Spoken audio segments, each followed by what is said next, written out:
તો હવે આમાં આપણે થોડું વિવેચનમાં બી જોઈશું કે ધીરુભાઈ પંડિતજી આનું વિવેચન બહુ સરસ કર્યું છે. એટલે આપણે ગાથા બી જોઈશું અને સાથે સાથે એમાં જે વિવેચન કર્યું છે સકલ તીર્થ વંદના સૂત્ર, એમાં પહેલાં થોડું વિવેચન બી જોઈ લઈએ આપણે. ઘણું બધું ડીપમાં લઈ ગયા છે ધીરુભાઈ પંડિતજી. આ સૂત્રમાં ઉર્ધ્વલોક, અધોલોક તથા તીર્છાલોકમાં જે કોઈ અર્યંત પરમાત્માઓના જૈન મંદિરો તથા જૈન મૂર્તિઓ છે તેઓને તથા આ ભૂમિ પર અશાશ્વત જૈન બિંબો છે તેમને તથા ધર્મગુરુ આદિ તમામ ઉપકારી દેવગુરુને નમસ્કાર કરવામાં આવ્યો છે. એટલે કે છેલ્લી ગાથામાં અઢી દ્વીપમાં જે અણગાર કરીને સાધુ સાધુ ભગવાનને પણ, એટલે કે જંગમ તીર્થ તરીકે પણ, અને આ જે રચ્યું છે સૂત્ર એ પૂજ્ય જી વિજયજી મહારાજ સાહેબે રચ્યું છે. આપણે કહે ને જીવ કહે ભવસાયર તરું છેલ્લી ગાથામાં, એટલે જી વિજય મહારાજ સાહેબે સૂત્ર રચ્યું છે અને સરળ ગુજરાતી ભાષામાં જ છે. પણ હવે દેવગતિ વિશે આમાં કીધું છે, દેવગતિમાં જન્મ પામનારા દેવોના 4 ભેદો છે. હવે આમાં થોડું નોલેજ બધું ચાલુ થાય છે. 4 પ્રકારના દેવો: વૈમાનિક, ભવનપતિ, વ્યંતર અને જ્યોતિષ. બરાબર, 4 પ્રકારના દેવો. તો પ્રથમના 2 જાતના દેવો આપણી નીચેના કયા કીધા? ભવનપતિ અને વ્યંતર, એ નીચે છે. હા, ભવનપતિ અને વ્યંતર નીચે છે. અને જ્યોતિષ આપણી ઉપર જે તારા ચંદ્ર બધું દેખાય છે, જેટલા ચમકતા વગર દેખાય છે એ બધા જ્યોતિષ વિમાનો. અને સૌથી ઉપર વૈમાનિક. ભવનપતિ અને વ્યંતર આપણી નીચે છે. એટલે આપણે છે ને, આપણે 2 પ્રકાર. હા, વ્યંતરના 2 પ્રકાર. પણ આમાં તો ભવનપતિ, વ્યંતર, જ્યોતિષ ને વૈમાનિક એમ જ કીધું છે. પછી વ્યંતરના પેટાભેદ એ જુદી વાત છે, પણ કહેવાય વ્યંતર જ. એક સારા ને એક હા, એ તો બધી આગળ આપણે વાત થઈ જ ગઈ છે. પાછું વારે વારે રિપીટ કર્યા કરશું. પછી એમાં ગાડી ચડી જશે તો આપણે આ બધું વાત સાઈડ પર રહી જશે. એટલે ના ના, બધાને જ ખબર છે. વ્યંતર વ્યાંતર બધાને જ ખબર છે. તો હવે મેઇન વાત છે ને, હવે જે આ સમજવા જેવું છે કે જ્યોતિષ દેવો, જો પહેલાં તો પાતાળમાં કીધું ભવનપતિના અને વ્યંતરના, બરાબર. હવે જ્યોતિષ દેવો મનુષ્ય લોકથી ઉપર. એટલે જો હવે આપણે અહીંયા આવેલા છે ને, આપણું આ ચીરછા લોક, બરાબર. હવે આ જે મેરુ પર્વત છે, તો આ મેરુ પર્વતનું આપણે અહીંયા જરાક મોટું ચિત્ર બનાવીને ખ્યાલ આવશે. આમાં આવશે મેરુ.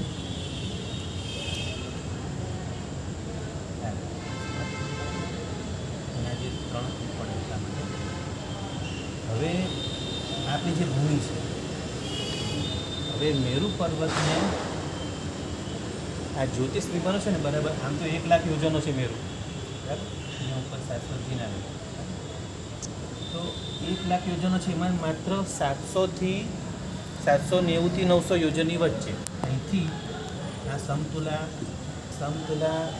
ભૂમિ અહીંથી બરાબર નીચેથી ગણવામાં આવે તો અહીંથી બસ માત્ર 790 અને 790થી લઈને 900, બસ આટલામાં જ આ બધું આખું જે તારા, ચંદ્ર, સૂર્ય, ગ્રહ, નક્ષત્ર ખાલી આટલામાં જ ફરે છે.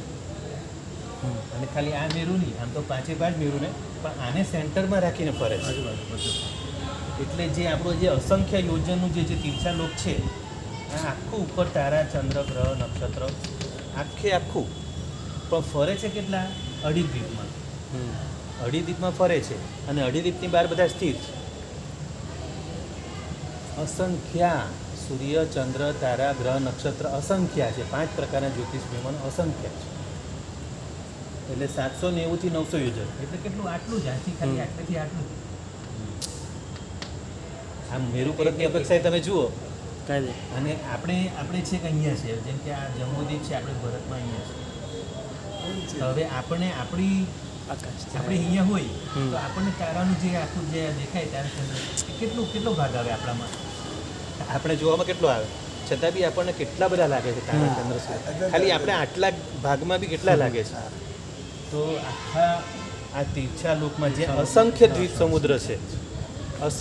સમુદ્ર છે, એ આખું જેમ કે આપણી આખી પેલી ચાદર બિછાવી હોય ને, એવું જ્યોતિષ વિમાનોનું આખું જ્યારે ચાદર બિછાવી હોય ને પેલી હીરા મોતીની, એવું આખું તારા, સૂર્ય, ચંદ્ર, ગ્રહ આખું ભરેલું છે. 790 થી 900 યોજન સુધીમાં, એટલે 110 યોજનમાં. સૂર્ય અને ચંદ્ર એક જ જણાય છે. આગળ આપણે વાત થઈ ગઈ છે 132 ચંદ્ર ને 132 સૂર્ય છે મને આમ પ્રત્યક્ષ આપણે એમ દેખાય. દેખાય. તો એક સરખા દેખાય એટલે તમને રૂપે રંગે હા રૂપે રંગે સરખા છે એટલે હા. બાકી અઢી દ્વીપમાં 132 ચંદ્ર ને 132 સૂર્ય અઢી દ્વીપમાં ફરે છે હા, બરાબર. અને એક ચંદ્રનો પરિવાર એ પણ બહુ મોટો છે. એક ચંદ્રનો પરિવાર, એક ચંદ્રમાં એક સૂર્ય, પછી 88 નક્ષત્ર, 28 ગ્રહ અને તારા તો કેટલા કંઈ બહુ એટલે ઘણા બધા છે તારા તો કંઈક એ આંકડો મને હમણાં યાદ નથી, જો કદાચ આમાં લખ્યો તો જોઈ લઈએ. બહુ મોટો આંકડો છે, પછી યાદ આવે તો કહીશ ને. એ બી કરોડમાં જ. ખાલી એક ચંદ્રના પરિવારમાં કે કોડાકોડી એટલા તારા હોય છે, 645 ને ઉપર બી કોડાકોડી. આંકડો મને પરફેક્ટ યાદ નથી. તો એક ચંદ્રના પરિવારમાં આટલા, તો પછી 132 ચંદ્ર, 132 એ કેટલો મોટો પરિવાર થાય, અને એ બી ખાલી અઢી દ્વીપનો. અને અઢી દ્વીપની બહાર તો કહું છું અસંખ્ય, આટલા અસંખ્ય યોજનમાં અસંખ્ય દ્વીપ સમુદ્ર છે, અને બીજે બધે સ્થિર છે, એ બધા ફરતા નથી, પણ તો પણ અસંખ્યની સંખ્યામાં છે. એટલે આમાં સકલદીપમાં કીધું છે, જ્યારે આગળની ગાથા આવશે 10મી ગાથા, વ્યંતર જ્યોતિષી માવડી જે સાસ કે ગણી શકાય એમ નથી. એટલે અસંખ્ય એમાં બધામાં એક કે એકમાં, તારામાં, સૂર્યમાં, ચંદ્રમાં, ગ્રહમાં, નક્ષત્રમાં જેટલા ચમકે છે ને એથી દેખાય છે ને એ બધામાં શાશ્વતાજીના લે છે. એટલે જેમ કીધું ને પહેલે સ્વર્ગે 1,32,000 બરાબર, તો 32 લાખ દેવોના રહેવાના ભવનો એક દેવલોકમાં 32 લાખ, તો જેટલા ભવનો છે રહેવાના એ બધામાં એક એક શાશ્વતજીના લે છે. એવી રીતે આ જ્યોતિષ વિમાનોમાં પણ જેટલા જેટલા દેવો બધા રહે છે, જેમ કે તારામાં તો એ તારાનો જે દેવ હોય તો એમાં પણ, ચંદ્ર તો ચંદ્રના દેવમાં પણ, એટલે દરેકે દરેક જેટલા બી દેવ વિમાનો છે, જે જ્યોતિષ વિમાનો પણ બધા રહેવાના સ્થાનો જ થયા દેવોના, બધામાં એક કે એકમાં શાશ્વતાજીના લે છે. એટલે અસંખ્ય શાશ્વતાજીના લે છે. એવી રીતે જેમાં જ્યોતિષમાં છે એ રીતે નીચે વ્યંતર, આપણી નીચે જે ભવનપતિમાં વ્યંતર છે ને, વ્યંતરમાં પણ અસંખ્ય છે. વ્યંતરોને રહેવાના સ્થાન અસંખ્ય છે. એમાં પણ જેટલા અસંખ્ય ભવનો છે વ્યંતરોના, એના પણ અસંખ્ય બધા અંદર શાશ્વતાજીના છે. એટલે વ્યંતર જ્યોતિષ બંને શબ્દ સાચા લખ્યો છે સકલદીપમાં. વ્યંતર જ્યોતિષી માવડી જે સાથે, એટલે અસંખ્ય છે, એટલે ગણતરી થાય એમ નથી. હા, એટલે આમાં જે બધી ગણતરી આપી છે એ જે ગણી શકાય એટલા જ દેવલોકોની એ જ બધું શાસ્ત્રજીના કીધા છે. એટલે એક એક દેરાસરમાં 120 + 60 એ છે 180. હવે 60 એ બી સમજવાનું છે, આમાં 60 કેવી રીતે, 120 કેવી રીતે, એટલે દેરાસરનું પેલું રચના કેવી છે, કયું દેરાસર કેટલું મોટું છે, કયા દેરાસરના 4 દરવાજા છે, કયાના 3 દરવાજા છે, બધું આમાં આપેલું છે, બહુ ડિટેલમાં આપેલું છે. એ બધું સમજવા જેવું છે. બરાબર. તો પહેલાં તો આપણે દેવલોક તો બધા સમજી લીધા. પહેલો સદર્ભ, બીજો ઈશાન, ત્રીજો સનતકુમાર, ચોથો મહેન્દ્ર, પાંચમો બ્રહ્મ, છઠ્ઠો લાંતક, સાતમો મહાસૂત્ર, આઠમો સહસ્ત્રા, નવમો આણક, 10મો પ્રાણક, 11મો આરણ અને 12મો અચ્યુત. આ 12 દેવલોક એ તો આપણે આગળ જોઈ ગયેલા. 12 દેવલોકની ઉપર 9 ગ્રૈવેયક. આ 9 ગ્રૈવેયકમાં પણ આમાં પણ છે શાશ્વતજીના લોક. એની ઉપર 5 અનુત્તર, 5 અનુત્તરમાં એક એક શાશ્વતજીના લે. જેમ ઉપર જશે એમ દેવલોક ઘટતા જશે અને જીનાલયો પણ ઘટતા જશે. હા, જેમ ઉપર જાય એમ ઓછા થતા જાય, અને આયુષ્ય લાંબા થતા જાય. દેવોના આયુષ્ય લાંબા થતા જાય, સુખ વધતું જશે, પણ પેલું જીનાલયો ઓછા થતા જશે. બરાબર. હવે શું કીધું છે? આ 12 દેવલોકો, 9 ગ્રૈવેકો અને 5 અનુત્તરો ઉર્ધ્વલોકમાં આવેલા છે. 7 નારકીઓ નીચે અધોલોકમાં આવી છે, અને આપણે જે ધરતી ઉપર છીએ તે ધરતીના પડમાં ભવનપતિ અને વ્યંતર દેવો વસે છે. અને આ વિષયને બતાવતું આવું જે ચિત્ર જે દોર્યું છે ને, આ ચિત્ર પાછળ આપેલું જ છે, 14 રાજલોક. બરાબર. અને આમાં કમ્પ્લીટ બધું સમજાવ્યું છે. આ જ આજે આપણે ચિત્ર દોર્યું, ચિત્ર આ ધીરુભાઈ બધું બહુ મને આમાં સારી મહેનત કરી છે. પછી ઉપરના વૈમાનિક દેવોમાં એક એક દેવલોકમાં જેટલા દેવ વિમાનો છે તેટલા જ શાશ્વતજીના રહેલા. મેં તમને કીધું એ પ્રમાણે 32 લાખ, 28 લાખ, બરાબર, 12 લાખ, 8 લાખ, 4 લાખ. અને હવે આપણે આગળની ગાથા, આપણે 2 ગાથા કરેલી, હવે ત્રીજી ગાથા આવશે. ત્રીજી ગાથામાં આવશે એટલે એમાં આવશે એટલે સુધી થયેલી આપણે પાંચમે બંધુ લાખ જ ચાર. હવે છઠ્ઠે સ્વર્ગે ત્રીજી ગાથા. છઠ્ઠે સ્વર્ગે સહસ્ર 50. એટલે જો બ્રહ્મલોકમાં કેટલા 4 લાખ આપણે આટલે સુધી કરેલી હતી ગાથા, બરાબર.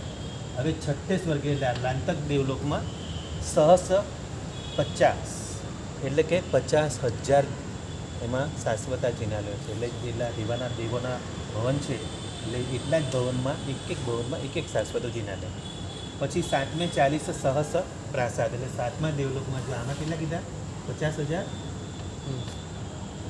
અને 7મે મહાશુક્રમાં 40,000. 7મે 40 સહસ્ર પ્રાસાદ. પ્રાસાદ એટલે જિનાલય, બરાબર. પછી 8મે સ્વર્ગે 6,000.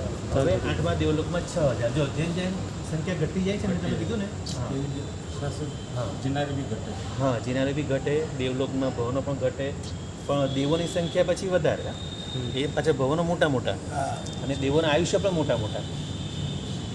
પછી 12 દેવલોક પછી ઉપરના જે બધા દેવલોકમાં છે ને એમાં પછી સ્વામી સેવકનો સંબંધ નહીં, પછી બધા જ ઇન્દ્રો. હા એવું છે. હવે 12માં આપણે જોઈએ 8મે 6,000. પછી 9 10મે બંધુ. હવે 9 અને 10 બે ભેગું છે. 9 10મે બંધુ 7 4. એટલે 9માં ને 10માં એમાં 400 બે મળીને, 7 4 એટલે 400. 9મું ને 10મું મળીને માત્ર 400 અને 11 12મે 307. 11નું 12મું મળીને માત્ર 300. કેટલું ઘટે છે, બરાબર. અને પછી હવે 9 ગ્રેવેકમાં હવે જોઈએ એમાં કેટલું કીધું છે. 9 ગ્રેવેક એ 318. એટલે 9 ગ્રેવેકમાં બધા મળીને 318 છે ખાલી. તો જો હવે આ 6,000 ત્યાં શું 9 10મે બંધુ 7 એટલે આ બંને મળીને 400. આ બંને મળીને 300, બરાબર. અને આ 9 ગ્રેવેકમાં 318 અને 5 અનુત્તર એટલે આ બધામાં 1 1. એટલે આ ખાલી 5. સૌથી ઉપર ખાલી 5. એક એકમાં 1 1. 5 અનુત્તર સર્વે મળી 184,000 અધિકાવાળી, બરાબર. એટલે શું કીધું 184,000. એટલે આનો આંકડો બતાવે છે. આ બધા જે વૈમાનિક દેવલોકનો જે આંકડો છે ને 184,000 અધિકાવાળી સહસ 97,23 જીનવર ભવનો તણો અધિકાર. એટલે આમાં કીધું છે કે કેટલા થયા 84,97,000 અને આગળ શું કીધું 23. હા 84,97,023. આટલા દેરાસરો કેટલા કીધા અહીંયા વૈમાનિક દેવલોક. અહીંથી ઉર્ધ્વલોકમાં આટલા કીધા છે. ઉર્ધ્વલોકમાં 84,97,023 દેરાસરો ઉર્ધ્વલોકમાં છે. અને તે એક દેરાસરમાં એ દેરાસર કેવું છે 100 યોજન લાંબુ, 50 યોજન પહોળું અને 72 યોજન ઊંચું. એટલે જો લાંબુ એટલે સમજી લો કે જેમ કે આ પાટલો છે તો આની આ લંબાઈ છે, બરાબર. આ લંબાઈ તો દેરાસરની જે લંબાઈ હોય જેમ આપણે દેરાસરમાં પ્રવેશ કરીએ છીએ તો એ આખી લંબાઈ છે અને પછી પહોળાઈ છે અને પછી ઊંચાઈ છે. તો આપણે જો દિશા પ્રમાણે ગણીએ તો આ રીતે દિશા હોય તો આ દેરાસર આમ છે.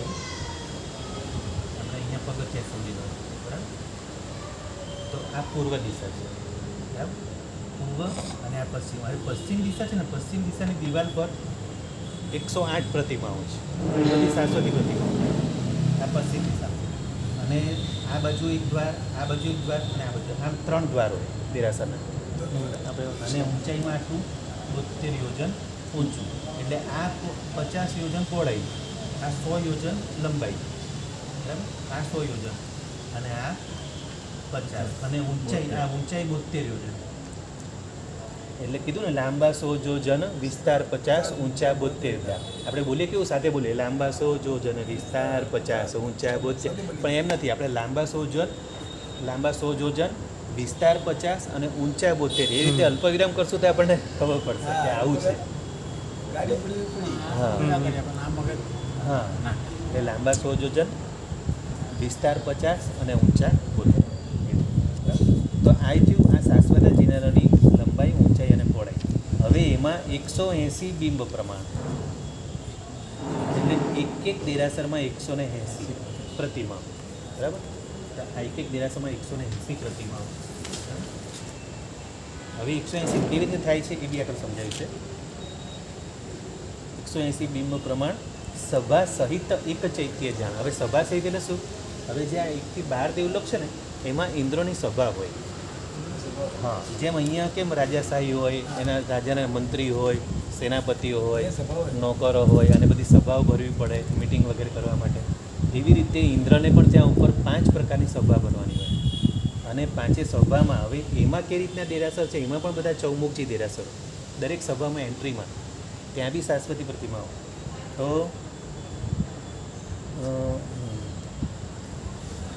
આ જે અહીંયા જે કીધું ને પશ્ચિમની દિવાલ પર અહીંયા 108 પ્રતિમા છે પશ્ચિમ દિવાલ પર. અને પછી આ 3 બાજુ જે દ્વાર છે એ 3 દ્વારની કેટલી છે એ બી જોઈએ આપણે. 180 ભગવાન છે ને સભા વિનાના 9 ગ્રેવેક અને 5 અનુત્તરમાં છે, તેમાં 120. હવે આ 12 દેવલોકની જ્યારે ઉપર 9 ગ્રેવેક અને 5 અનુત્તર જશું ને એમાં 120 પ્રતિમા છે, કેમ કે ઉપર સભાઓ નથી. એટલે આ સભાના 60 દેરાસર, એટલે 60 પ્રતિમા, સભાની 60 પ્રતિમા અહીંયા વધી જાય. અહીંયા 180 છે અને અહીંયા 120, આ બેમાં એ ફરક એટલો કેમ કે 1 થી 12 દેવલોકમાં ઇન્દ્રએ બધી સભાઓ જે રાખવાની હોય, જેમ હોલ વગેરે હોય, મીટિંગ વગેરે રાખવાનું એટલે બધી સભા રાખવાની હોય, તો એના 60 એટલા માટે વધી જશે જો આપણે સમજીએ કઈ રીતે વધે છે.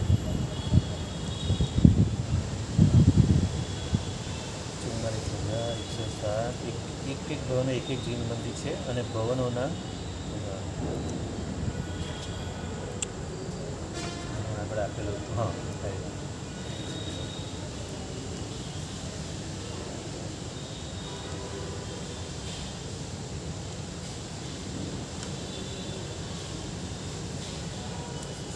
પંદર ચોકું 60, 5 તારીખ 15, 5 સભામાં એક સભાના 3 દ્વાર હોય, 3 દ્વાર હોય બરાબર. અને એક દ્વાર પર ચૌમુખી પર, જેમ કે અહીંયા છે એટલે અહીંયા ચૌમુખી પ્રતિમા, તો 4 બાજુ હોય મૂર્તિ એટલે 4. એવી રીતે આ બીજું દ્વાર, અહીંયા પણ ચૌમુખી, જ્યાં પણ એન્ટ્રી છે દ્વારની ત્યાં ચૌમુખી, એટલે 3 આવી રીતે 4 તરી 12 ના એક મિનિટ ના કંઈક તમે 60નો આંકડો થાય છે, 15 ચોકું 60 ને આવી સભાઓ કેટલી છે 5. તો 5 સભાના 5 તરી 15, આ 3 ત્યાં 5 તરી 15 અને 15 શું થયા, આ ચૌમુખી થયા અને એકમાં 4 છે એટલે 15 ચોકું 60 થયા ને. આવી 5 સભાઓ છે અને દરેક સભામાં આવી રીતે એન્ટ્રીમાં ચૌમુખી એટલે 15 ચોકું 60 થયા. એ 60 અને આ 108 અને બીજા 16 કયા કીધા એ તો 120 થાય છે આની અંદર. આમાં 120 છે, 120 અને 60 એટલે સભાઓના દેરાસરો એના 60 અને આ જે દેરાસર છે 108 અને બીજા 16 કીધા. બીજા 16 કેટલે કીધા 4, એમાં કંઈ 4 દરવાજાવાળું બી છે, બે અલગ અલગ કીધું છે પણ અમારે બરાબર સમજવું પડશે આમાં શું કીધું છે.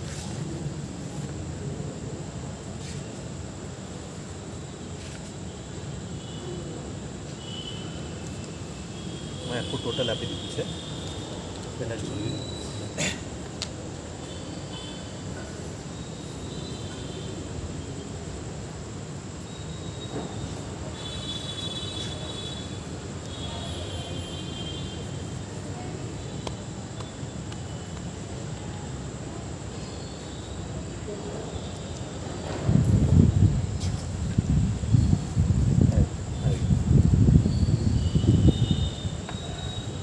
ઇન્દ્રોને રાજ્ય વ્યવસ્થા ચલાવવા માટે મોટી 5 સભાઓ હોય અને સભા એટલે હોલ, મોટા રૂમ, વ્યાખ્યાન ખંડ એવા વિશાળ 5 ખંડો અને તે દરેક ખંડો પણ 3 દરવાજાવાળા છે. તેથી 5 ગુણ્યા 3 એટલે 15 અને કુલ 15 દરવાજા થાય અને એ દરેકે દરવાજે એક ચૌમુખી એટલે 15 ચોકું 60. એ 60 તો થઈ, હા એ 60 થઈ. હવે 120 મૂર્તિઓ મંદિરમાં અને 60 મૂર્તિઓ 5 સભામાં, 120 મૂર્તિઓ મંદિરમાં. હવે જે આજે 108 વાળું કીધું છે ને આ પાછું નીચે આપણા તીર્છા લોકમાં આવે છે. આમ તો ફરક છે આમાં 120 છે. અહીંયા જે 108 કીધા ને અહીંયા આમાં 120 છે આ વૈમાનિકમાં. અને આપણું જ્યારે તીર્છા લોક આવશે નીચે તીર્છા લોકમાં 32 અને 59 તીર્છા લોકમાં. અને એમાં જેમ આપણું રાણકપુરમાં દેરાસર છે ને, રાણકપુરનું દેરાસર જોયું છે કોઈ યાત્રા કરી છે? એમાં 4 બાજુ દરવાજા છે, જોયા છે? હા 4 દરવાજા છે રાણકપુર. હા 4 બાજુ દરવાજા છે અને વચ્ચે ચૌમુખજી ભગવાન છે. તો એવી રીતના બી આપણા તીર્થા લોકમાં એવા એક તો 52 જિનાલય, આપણે નંદીશ્વર દ્વીપમાં 52 જિનાલય છે, એ બધા 4 દરવાજાવાળા છે. અને એક પેલું કુંડલ દ્વીપ અને રૂચર દ્વીપ, એટલે એનું આનું વર્ણન આખું જુદું આપ્યું છે. તો એમાં એ રીતની છે પ્રતિમા. જો આપણે એમાં સમજીએ, પહેલાં આનું સમજીએ તો 120 અને 60 એમ કરીને 180 થઈ. 5 સભામાં એમ મળીને 60 અને સભાની મૂર્તિઓ સહિત એક એક વિમાનમાં 180 એટલે શું કીધું સકલયુગમાં? 180 બિંબ પ્રમાણ સભા સહિત એક ચૈત્ય જામ. બરાબર? તો એ રીતે થયું. એટલે આમાં દેરાસરમાં 120 પ્રતિમા અને પ્લસ પેલી 5 સભાની 60 ગણો, 15 ચોખ્ખું 60 એટલે 60 અને એટલે સભા સહિત એક ચૈત્ય જામ. એ રીતે કીધું 120 અને 60. પછી નવગ્રહ અને 5 અનુત્તર વિમાનમાં દેવો અહમ ઇન્દ્ર છે, એટલે કે ત્યાં સ્વામી સેવકનો સંબંધ નથી. 12 દેવલોકમાં શું છે? સ્વામી સેવકનો સંબંધ છે 1 થી 12 દેવલોકમાં. એટલે એમાં સભાઓ છે અને અહીંયા સભાઓ નથી. તો હવે અહીંયા ખાલી 120 પ્રતિમા જ રહેવાની દરેક દેરાસરમાં. તો એમાં 120 લખી છે.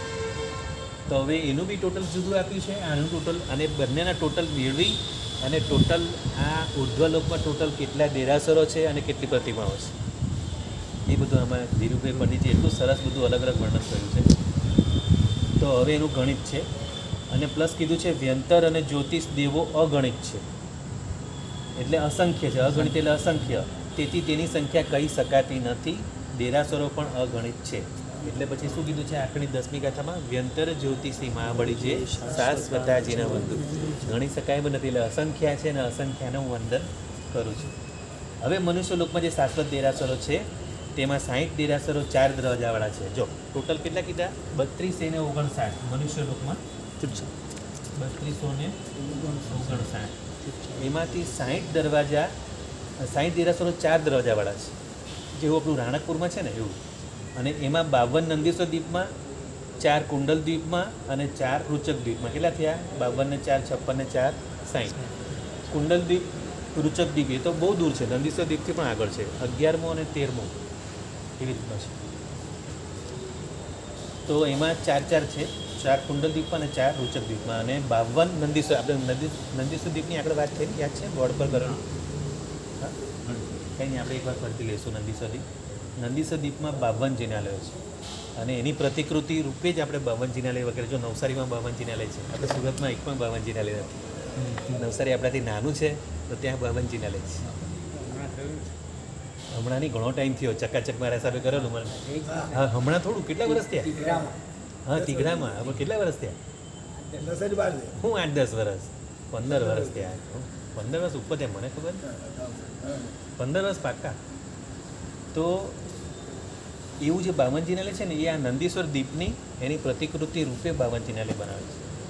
કેમ કે નંદીશ્વર દ્વીપમાં બધા દેવો જ્યારે પ્રભુનો અભિષેક કર્યા પછી પણ એમ થાય કે અષ્ટાનિકા મહોત્સવ કરવા માટે જઈએ, એટલે પૂર્ણ હર્ષ કરેવા કારણ દ્વીપ નંદીશ્વર જાવે. એટલે દેવો બધા અષ્ટાનિકા મહોત્સવ કરે. અને અષ્ટાનિકા મહોત્સવ ક્યારે ક્યારે? આ બધી આપણી 28ઓ, ચોમાસાની 28ઓ, સાસ્વતી આંબીલની હોળીઓ અને પર્યુષણની 28, આવી ટોટલ 6 28ઓ. 3 ચોમાસી, 2 સાસ્વતી હોળી અને પર્યુષણ. આ 6 28માં દેવો નંદીશ્વર દ્વીપમાં જઈને અષ્ટાનિકા મહોત્સવ કરે છે. સંકિતી દેવો. કેમ કે એ લોકો આપણી જેમ તપસ્યા નથી કરી શકતા, તો હવે ભક્તિ કરીએ એટલે પ્રભુની ભક્તિ કરે છે. આમાં વ્યંતર દેવ જોઈએ ના, બધા જ દેવો, બધા જ દેવો ત્યાં ભક્તિ કરવા છે, બધા જ. પછી 52 ને 4, 60 દેરાસરોમાં રાણકપુરના દેરાસરની જેમ 4 દિશામાં 4 દરવાજા. મેં કીધું ને હમણાં, રાણકપુરના દેરાસરની જેમ 4 દિશામાં 60 દેરાસરમાં એવું છે. અને પછી બાકીના દરવાજા છે. અને જો શું કીધું, એક દરવાજે ચૌમુખજી છે. હવે 4 દરવાજામાં ચૌમુખજી હોય તો હવે કેવી રીતે ગણાશે? 4 ચોક 16, એ 16 અને બીજા 108. જો મેં તમને કીધું ને કે આવી રીતે આ દેરાસરમાં આવી રીતે 108 છે, આ 120 અહીંયા વૈમાનિકમાં. પણ હવે જે આપણે જે નીચે છે ને એમાં આવી રીતે 108 છે.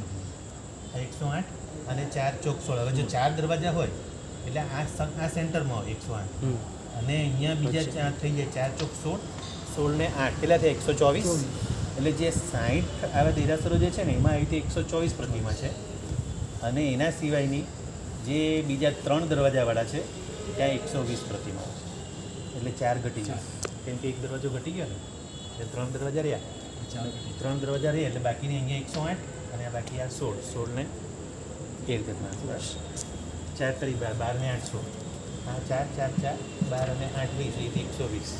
જ્યાં 3 દરવાજાવાળા દેરાસર છે એટલે આપણે ખાલી 60 દેરાસરો અહીંયા 3259 આપણા તીર્થા લોકની વાત છે એટલે આપણા અહીંયા સેન્ટરમાં આઈવા તીર્થા લોક આપણો આની અંદર ખાલી 60 દેરાસરો 4 દરવાજાવાળા છે અને બાકીના બધા એટલે કે આ કેટલા થયા 3199 તો 3199 જે દેરાસરો છે એ બધા 3 દરવાજાવાળા છે હા એટલે મેરુ પર્વતનું પણ આવી ગયું કેમ કે શું કીધું 3259 તીર્થા લોકમાં છે એટલે એમાં મેરુ પર્વત પણ આવી ગયું ગંગા સિંધુના મૂળમાં છે એ પણ આવી ગયા પછી જંબુદીપલા જંબુ વૃક્ષો છે જંબુદીપમાં જંબુ વૃક્ષ ધાટકીમાં ધાટકી વૃક્ષો એના પર 108 શાખાઓ છે અને એના પર 108 દેરાસર છે શાશ્વતા દેરાસર અને પૃથ્વીકાય છે વનસ્પતિ કાંઈ નથી પૃથ્વીકાય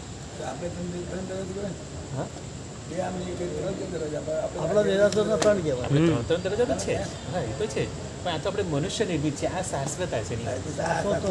આ શાશ્વત દેરાસરની વાત ચાલે છે હમણાં હજી તો સમય શિખરનું જ્યારે ગાથા આવશે ને પછી આપણે અશાશ્વતા આવશે પણ અત્યારે શાશ્વતાની વાત ચાલી રહી છે એટલે કે આ નેચરલ છે આ કોઈ બનાવ્યા નથી ન દેવો કે ન મનુષ્ય કોઈ નથી બનાવ્યા એટલે આ હમણાં પહેલાં શાશ્વતાની વાત ચાલે છે પછી જ્યારે પેલી ગાથા આવશે ને જ્યારે સમય શિખરવાળી ત્યારથી પછી મનુષ્ય બનાવેલા અને હા પછી આપણે શું આપણે તો આ બધા દેરાસરોની આપણે નકલ કરી છે આપણે એવી કોશિશ કરી છે કે આપણે શાશ્વત દેરાસર જેવા બનાવીએ એવી ભક્તિથી આપણે ભક્તિથી કરીશું પણ આ બધા શાશ્વત દેરાસરની વાત છે તો પછી કેટલે સુધી હવે આપણે બાકીના તીર્થા લોકના દેરાસરોમાં 3 દરવાજા હોવાથી 120 ભગવંતો છે આ પ્રમાણે આ સૂત્રની સામાન્ય રૂપરેખા સમજાવી હવે આપણે ગાથા પ્રમાણે અર્થ વિચારીએ એટલે પહેલાં શું કરીએ હમણે આગળ આખી ભૂમિકા બાંધી અમે તમને આટલું બધું જે કીધું ને આ બધી ભૂમિકા કરી તો ભૂમિકામાં બી કેટલી લાંબી ભૂમિકા ધીરુભાઈ પંડિતજી કેવું વિચારતા વહેલા 5 વાગે ઉઠીને લખતા હતા હા સારું લખ્યું છે અને પછી આપણે કેટલી ગાથા સુધી આવેલા ત્રીજી થઈ ગઈ અને હવે ચોથી 11 12 મે 307 કરીને થઈ ગઈ 11 12 મે 307 9 કે 318 અને 5 અનુત્તર સર્વે મળી 184,000 4 ગાથા આપણી થઈ એમ તો પાંચમી થઈ ગઈ પાંચમી થઈ સહસ્ત્ર હા એમાં આપણે ટોટલ બી માર્યું હે ને કે 84,97,023 દેરાસરો છે એટલે સહસ્ત્ર 97,23 જીનો વર્ગ 3 પછી એનું લંબાઈ પહોળાઈ જોઈ લાંબા 100 યોજન વિસ્તાર 50 ઊંચા 72 એટલે દેરાસરની લંબાઈ પહોળાઈ પણ જોઈ લીધી આપણે 100 યોજન લાંબા 50 યોજન પહોળા અને 72 યોજન ઊંચા એટલે આપણી 5 ગાથા થઈ થઈ ગઈ બધા હા થઈ ગઈ આમાં બંનેમાં 400 છે હા બંને મળી નહીં બંનેમાં ચાલી ગયું છે બંનેમાં હા 400 એમ લખ્યું છે નવમા તો દસમાં કઈ આપણે ગણતરીમાં જોઈ લઈશું ચેક કરી લઈશું ઓકે કે બંનેમાં મળીને કરો તો કેટલા થાય છે અને આમાં ગણો તો કેટલા થાય સાચું કંઈક ભૂલ થતી હોય તો હા હા સાચું છે એટલે ધીરુભાઈ આમાં કઈ રીતે 9-10 બંનેમાં 400 દેરાસર છે એમ 9માં અને 10માં બંનેમાં 400 હા દેવલોકમાં તમે આમ એમ લખ્યું છે ના એમાં એવું નથી લખ્યું આમાં 9 10 મે એટલે બંને સાથે 9 10 મે વંદુ 74 અને 11 12 મે 307 307 નો મતલબ શું થાય ખબર 307 એટલે બધું મળીને 300 એમ સારનો શબ્દ જ થાય 307 એટલે બંને મળીને 300 એમ હવે આમાં કઈ રીતે તો આમ બોલે છે ખબર નહીં આમાં બોલે તો ખબર નહીં આ કોની પુસ્તકોનું છે લેવાનું એટલે ખ્યાલ આવશે થઈ જાય પ્રિન્ટિંગમાં મિસ્ટેક થઈ જાય સૂત્રો ના ના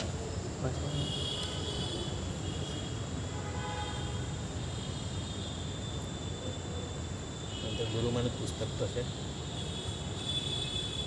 કંઈ આપણે જોશું ચાલો ને એવું તો છેલ્લે આપણે બધી ગણતરી કરશું એ ભૂલ થતી હોય પેલી રીતે બી ગણશું બંને કરીને અને પેલી રીતે બી ગણશું અને પછી આનું ટોટલ જે આવેલું છે આનું 84,97,023 આપણે એ જોઈ લઈશું પછી હવે છઠ્ઠી ગાથા 180 બિંબ પ્રમાણ સભા સહિત એક ચૈત્ય જાણ અને 100 કરોડ 52 કરોડ સંભાળ 1,94,654 હવે એમાં પ્રતિમાઓ કેટલી છે હવે એની વાત જો 180 નામની 2 ગાથા છે બરાબર હમણાં છઠ્ઠી આવી પછી પાછી 8મી પણ આવશે 8મીમાં પછી એમાં બી શબ્દ છે પણ જરાક જુદું આવશે તો 180 બિંબ પ્રમાણ સભા સહિત હવે જે પેલું સભા સહિત કીધું ને એટલે પ્રતિમાઓ કેટલી થાય છે એ ગણવાની છે અને 100 કરોડ 52 કરોડ સંભાળ 1,94,600 એટલે કેટલી થઈ ટોટલ 152 કરોડ 152 કરોડ હા 152 કરોડ એટલે કે 15 અબજ 29 કરોડ 44 લાખ ના લાખ નથી બરાબર એ ભૂલ થાય એકમ દશક 100 હજાર 10,000 લાખ 10 લાખ કરોડ 10 કરોડ 15 કરોડ 29 લાખ 44,760 એમાં કીધી લખી હા 152 કરોડ લખ્યું છે હા 94 લાખ 40,000 152 કરોડ હા તો 94 લાખ 1 અબજ 52 કરોડ 94 લાખ 40,000 4,760 એમાં કીધું લખ્યું 40 લખ્યું છે હા આમાં લખ્યું છે 152 કરોડ 94 લાખ 40,000 શબ્દોમાં લખ્યું હા વાત આમાં 1 અબજ 52 એટલે 152 એટલે થયું ને 1 અબજ ને 152 કરોડ 100 કરોડ એટલે 1 અબજ 1 અબજ 52 કરોડ 94 લાખ 44,760 આમાં 40 લખે છેલ્લા 40 લખ્યા 40,000 આમાં 44 હા તો પેલો 400 નો જે ફરક પડતો હશે એ થશે તો બી એ તો હજારમાં ફરક થઈ હા જાય તો ઘણો ગેપ પડી ગયો કંઈ નહીં આને આપણે ગણીને જોઈશું આપણે દિવસથી જોવું પડશે 1 અબજ 52 કરોડ 94 લાખ 44,760 આપણે ખબર છે પેલી જગચિંતાણી બી ગાથા કરેલી જગચિંતાણી ગાથામાં આપણે અર્થ કરેલો યાદ છે ગૌતમ સ્વામીની જગચિંતાણીમાં છેલ્લી 5મી ગાથામાં 1500 કોડી સયાહીન કોડી બાર લખ અડબન્ના 36 સહસ્ર 80 બરાબર તો એમાં કીધું છે 15 અબજ 42 કરોડ અને આમાં શું કીધું છે 100 હા આમાં 1 અબજ 52 કરોડ કીધું છે પેલી 15 અબજ છે 1500 કોડી સયાહીન કોડી બાર લખ અડબન્ના 36 સહસ્ર 80 એમાં 15 અબજ કીધા છે તો આમાં કંઈક ભૂલ હોવી જોઈએ આમાં શું કીધું છે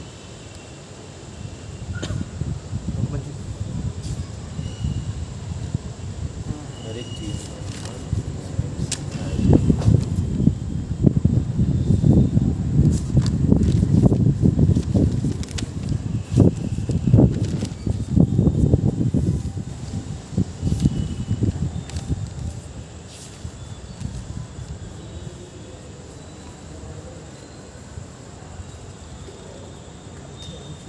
આમાં ક્યાં લખ્યું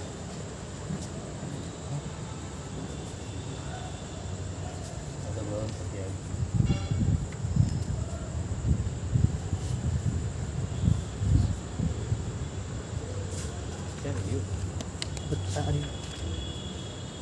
152 કરોડ 152 કરોડ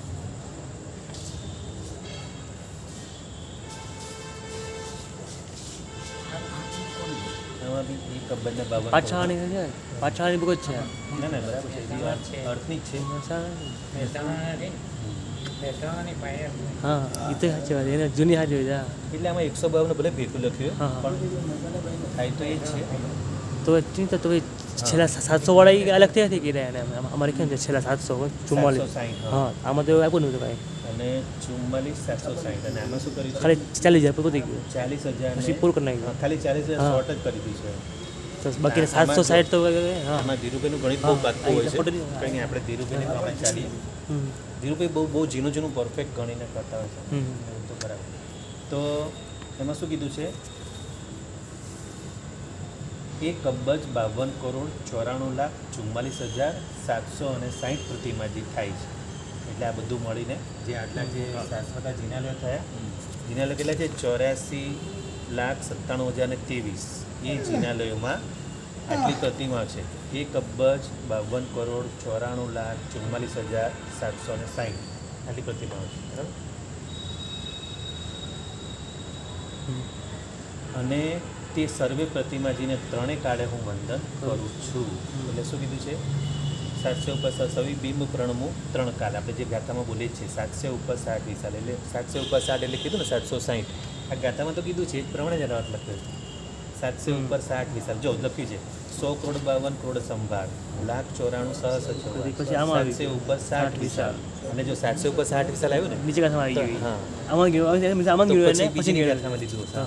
પણ આમણે શું કર્યું છે બંને ગાથાનો જ્યાં ટોટલ ભેગું થાય ને બે ગાથાનો ભેગો અર્થ લીધો છે એટલે આમાં perfect 760 આખો છે. આવે ને આપણે આંકડો મળે ને પરફેક્ટ એટલા માટે તો 700 ઉપર 60 તો 3 અને હવે એના પછીની હવે નીચે ભવનપતિની વાત આવશે 7,72,00,000 ભવનપતિમાં હવે આપણી નીચે જે ભવનપતિ છે ને નીચે ભવનપતિ એ પણ કીધું ને 1,80,000 યોજનનું આટલું મોટું પૃથ્વીનું આટલું જાડાઈ છે પૃથ્વી એની અંદર ભવનપતિના પણ ભવનો છે કેટલા બધા છે 7,72,00,000 ભવનો છે એ દરેકમાં એક શાશ્વત જીના લે છે હા એટલે એક ભવનમાં એક જેમ અહીંયા મહિમાનભાઈ કીધું ને 32 લાખ જે વિમાનો છે 32 લાખ એમાં જીના લે એ રીતે નીચે પણ 7,72,00,000 એમાં બધા ધર્ણેન્દ્ર નાગેન્દ્ર બધા ઇન્દ્રો છે નીચે ભવનપતિમાં પરમાધામી વગેરે બધા દેવો વ્યંતર દેવો આ બધું જ છે નીચે તો એમાં 7,72,00,000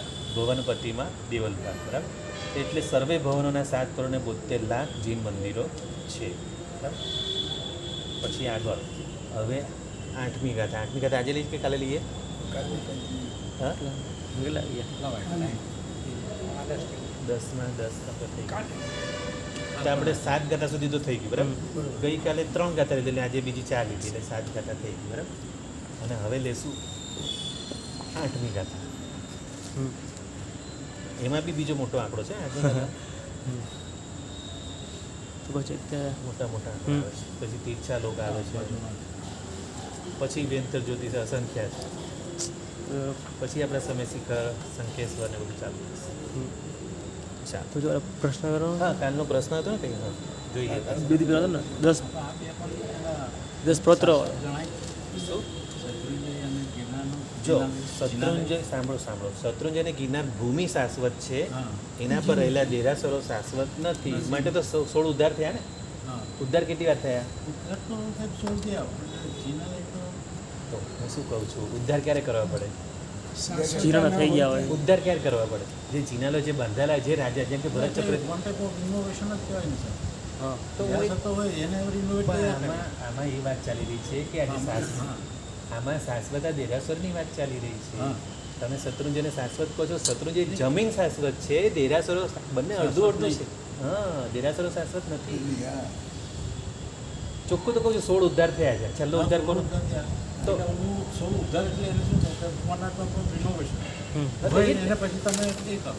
ના રિનોવેશન મતલબ એના દેરાસર પર નથી દેરાસરો ઉતારીને નવા બનાવે છે એમ એને જીર્ણોદ્ધાર કહેવાય હા આખા હા ઉતારી હા કમ્પ્લીટ મૂળમાંથી ઉતારીને નવા બનાવવાના એમ એને રિનોવેશન નહીં તમે રિનોવેશન આ ઇંગ્લિશ શબ્દ અને હા અને મને હોતા હતા રિપેરિંગ ના ભાઈ ના તમે ઇંગ્લિશ શબ્દમાં છે ને આ બધું અટકાવજો રિનોવેશનમાં શું છે આપણે મકાનને પેલું રિનોવેશન ગાબડા પૂરી કામ કલર કરી એવું નથી આ દેરાસરમાં આ તો દેરાસરો કમ્પ્લીટ ઉતારી અને નવા બનાવવાના એને જીર્ણોદ્ધાર છે આ શત્રુંજયના જે જીર્ણોદ્ધાર થયા છે ને તો કમ્પ્લીટ ઉતારીને નવા બનાવ્યા છે એવા 16 થયા છે અને હજી 17મો વિમલ વાહન રાજા કરાવશે એટલે રાજા સહી આવશે એની 100% હા વિમલ વાહન રાજા કરાવશે નામ સાથે આપેલું એટલે કહેવાનો મતલબ શત્રુંજય જમીન શાશ્વતી છે ઉપરના દેરાસરો શાશ્વત નથી કોઈ શત્રુંજય હોય કે ગિરનાર હોય કોઈ બી હોય અને અહીંયા આપણે જે 3259 સાંભળો આ જે 3259 જે વાત કરીને 3259 તીર્થા લોકમાં ચૈત્યનો પાઠ આ બધા શાશ્વત નહીં અત્યારે શાશ્વતના જ પાઠ ચાલી રહ્યા છે ક્યાં સુધી આવશે પેલી સમેત શિખરની ગાથા નહીં આવે ત્યાં સુધી બધું શાશ્વતું છે અને પછી સમેત શિખરની ગાથાથી પછી આપણા બધા જે આપણે બધા બનાવેલા છે દેરાસરો મનુષ્ય દ્વારા દેવો દ્વારા એ બધું આવશે એમ તો નેમિનાથ ભગવાનની પ્રતિમા છે ને આ જે નેમિનાથ ભગવાનની પ્રતિમા એ બ્રહ્મલોકના ઇન્દ્ર બ્રહ્મેન્દ્રએ સૌથી પહેલી એમ બ્રહ્મેન્દ્રએ ભરાવેલી છે એટલે કેટલા સાગરો પણ પહેલાંની છે અને હમણાં જે છે એ નહીં હા હમણાં રત્નસાર હમણાં રત્નસાર સારવાર કે કરાવી છે એને બી લગભગ 80,000 કે એટલા કે વર્ષ હા सुरेश चेन्नई कही ने सबसे प्राचीन प्रतिमा हाँ देवीनाथ दादा की હા એટલે 87,000 80 કે 87,000 વર્ષ હા એને ત્યાં અને એનું બી કીધું છે હવે જ્યારે 5મો વારો પૂરો થશે ને આ પ્રતિમા જેવો છઠ્ઠોર આવશે ને એટલે અંબિકા દેવી આ જ પ્રતિમાને નીચે પાતાળમાં લઈ જશે અને પછી જ્યારે ફરી પાછો ચડતો વારો આવશે ત્યારે ફરી પાછું કોકને સપનું આવે ફરી પાછી આ પ્રતિમાને અને નેમિનાથ દાદાનું તો ભાઈ બહુ જબરજસ્ત છે જેવું શંકેશ્વર દાદાનું છે એનું પણ શંકેશ્વર દાદાની પ્રતિમા બધા દેવલોકમાં પૂજાયેલી છે બધા અહીંથી લઈને ઉપર અને અહીંયા નીચે ભવનપતિમાં પણ વ્યંતરમાં બધે જ એવી રીતે નેમિનાથ દાદાની પણ પ્રતિમા આ બધા જ દેવલોકમાં બધે જ પૂજાયેલી છે કેમ કે જે પેલા જે શ્રાવકે ભરાવીને એ શ્રાવક જેટલા દેવલોકમાં જાય ત્યાંથી ઇન્દ્ર બનીને એટલે દેવ બનીને અવધિ જ્ઞાન મૂકી અને જોઈને પછી પ્રતિમા લઈ જાય ઉપર એમ કરતાં જ્યાં જ્યાં ગયા પછી સૂર્યના વિમાનમાં ચંદ્રના વિમાનમાં એ રીતે બધે જ્યોતિષમાં વ્યંતરમાં બધે જ પૂજાય છે એ રીતે નેમિનાથ ભગવાનની પણ નેમિનાથ ભગવાનની એમનાથી પણ જૂની છે નેમિનાથ ભગવાનની શંકેશ્વર પાસેનાથી પણ જૂની છે હા સૌથી જૂની નેમિનાથ દાદા ये पिला सुरेश चेन्नई में जो सबसे पुराना है સબસે तुम પુરાના ऐसा मत सोचो कि आदिनाथ दादा ચાલો તો પેલો પ્રશ્ન હવે કાલે રહેશું ચાલો જીના જ્ઞાન બોલે ઈચ્છા કાલે પ્રભુ આવે એટલે પછી લેશું